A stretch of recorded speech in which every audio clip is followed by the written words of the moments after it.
Жүрегің қиналып жатыр, көзің жасқа толып жатыр. Құдай, не жаздым мен саған? Неге өйттің? Неге бүйттің?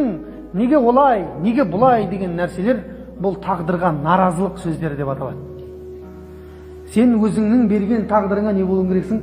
Разы болуың керексің.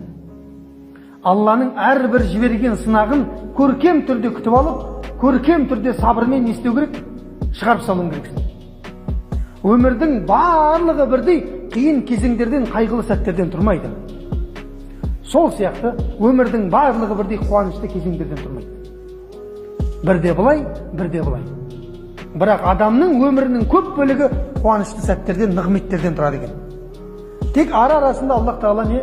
Оларды қайғы қасіретпен, малдарын, жандарын, ризық несібелерін тарылтумен біз оларды сынап тұрамыз дейді Алла Тағала екен. Ал енді сол сынаудың ең көркем қарсы алып, ең әдемі шығарып салатын